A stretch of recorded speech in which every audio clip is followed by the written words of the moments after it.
Good afternoon, everyone. The topic for today's class is biostatistics. So, biostatistics is a branch of statistics which is concerned with the mathematical facts and data related to the biological events. So, whenever we do any type of the research, it is a part of the research methodology where the statistical methods are being applied for the evaluation of the results. And the statistics also, it has two branches, that is your descriptive statistics and the inferential statistics.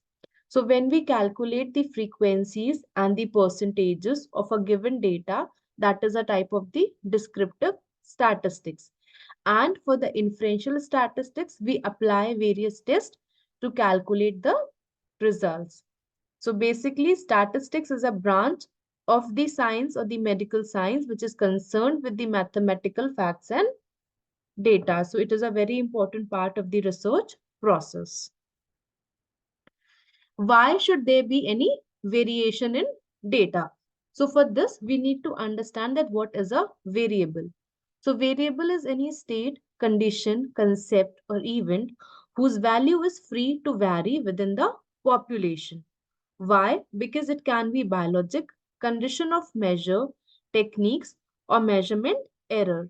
So whenever we calculate any result, sometimes there can be different types of the errors which we can occur, for which we classify the variable. So variable is anything which we have to measure within a given defined population.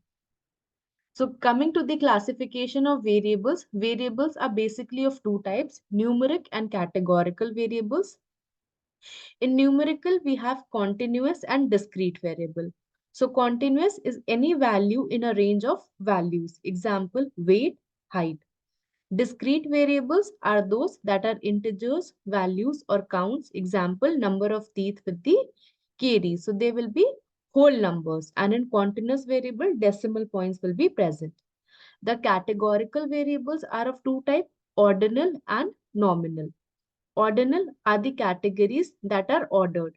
Example, pain, score, mobility, etc. So it is in the degree, like mild, moderate, severe, like that. That is the ordinal variable.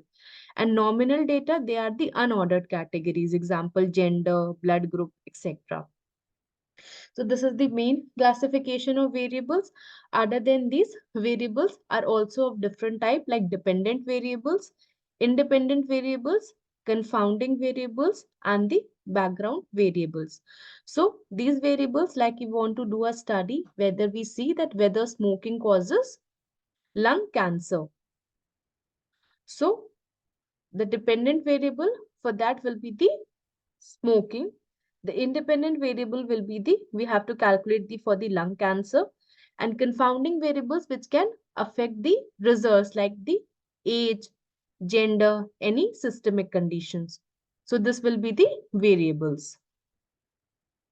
Coming to the next category, that is the measure of central tendency.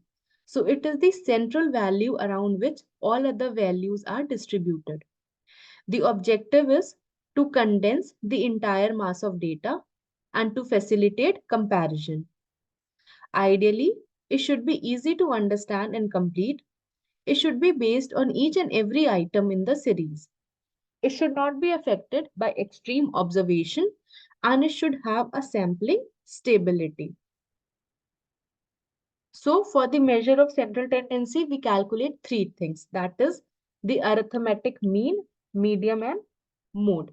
So mean, it is the mathematical estimate in which we calculate the average values. Median, it is the number of values in the positional estimates. And mode is based on the number of the frequencies. So we'll talk about this in detail. Mean, it is the simplest measure. It is obtained by adding the individual observations and then dividing the total number of observations. Mean is equal to sigma xi upon n, where sigma is the sum, xi is the value of each observation, and n is the number of observations. Example, if the marks obtained in exams are 70, 80, 90, 100, so n will be 4. Sigma xi, that is 340, so mean comes out to be 85. Advantage is that it is easy to calculate and understand, and it is useful for all the averages. Disadvantage is that may be unduly influenced by abnormal values. Median, it is the middle value in a distribution. Half of the units in the distribution have a value smaller than or equal to the median, and half have the value higher than or equal to median. So for the calculation, the observations are arranged in either ascending or descending order according to their magnitude, and then the middle value is being selected as the median. If it is odd, then average will be there. If it is even, odd, so center value will come, and even it is there, so median will calculate the average of the two. So advantage is that it is not affected by extreme value.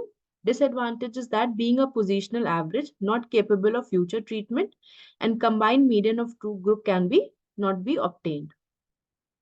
Mode, it is a value in a series of observation that occurs with the greatest frequency. It is located by taking the value of the variable with the maximum frequency. There can be more than one mode possible. Advantage is that it can be used to know the value which has high influence in the series. So it is that value which occurs the maximum number of times. Measure of dispersion, it depicts how widely the observations are spread on either side of the average. It is of three types: range, mean deviation, and standard deviation. So range is the simplest method obtained by the difference between the largest and the smallest value. Mean deviation, the formula is sigma x minus xi upon n. And standard deviation, the formula it is also called as root mean square deviation. Most important and widely used, the formula is under root of sigma x minus xi upon n square divided by n. Normal curve, it is also known as the normal distribution or the Gaussian distribution. It is a symmetrical curve resulting when the data is collected from a large number of people and frequency distribution is being made. So it has certain features that it is a bell-shaped curve, perfectly symmetrical. Maximum number of observation is at the mean, and number of observation gradually decrease on either side of the observation at extreme value. Total area of curve is 1, mean is 0, and standard deviation is 1. In this, all the three measures, that is mean, median, mode, coincide. So this is the curve that you are seeing. The bell-shaped curve is the normal curve. Test of significance. The statistical procedure that tests if the observed values are due to chance or not. Test of significance measures if the difference between the estimates of the different sample is due to sampling variation. Hypothesis is a condition that predicts or indicates a relationship between or behavior of the variables. Null hypothesis states that there is no difference in mean or proportion of two values, and alternate suggests that there is difference in mean or proportion between the two samples.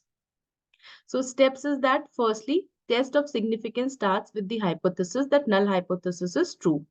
Then we check for the probability of the result, that is the p-value. According to that, the null hypothesis is accepted or rejected, and the alternate hypothesis is accepted. The errors in test of significance, there are type 1 error and type 2 error. Type 1 error, also known as the alpha error, in which the null hypothesis is true and we reject the null hypothesis. And type 2 error or the beta error, when the null hypothesis is false and we accept the null hypothesis. The test of significance are of different type, parametric and non-parametric. In parametric, we have one sample t-test, paired sample t-test, independent t-test, and ANOVA. And non-parametric, we have sign test, Mann-Whitney U-test, Wilcoxon test, Kroskal-Wallace, and Friedman's. So we'll talk about these tests. T-test is the sample in which it must be randomly distributed. Data should be quantitative. Distribution should be normal and sample size less than 30. So it is of three types. One sample t-test given by W.S. Gosset, also known as student t-test, pair t-test, and the independent t-test. Pair, it is used for studies comparing differences before and after an intervention. And independent, when comparison is made between two independent groups.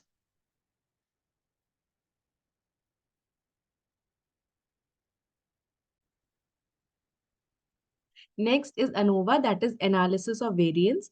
It is done when comparison of more than two independent groups is done on a continuous variable.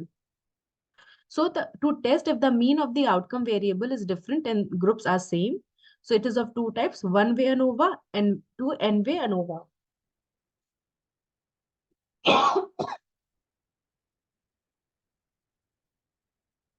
Next is the parametric test and the non-parametric equivalence. So this is the table showing the parametric and the non-parametric equivalence. Next is the chi-square test. So it is used for the testing of the hypothesis. There are various steps, which is firstly to test the null hypothesis. Then we calculate it, we find the degree of freedom, and we compare it with the probability tables.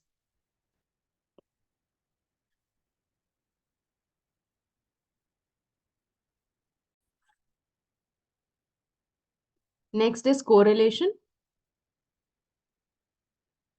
It deals with the measurements on two sets of variables in the same person.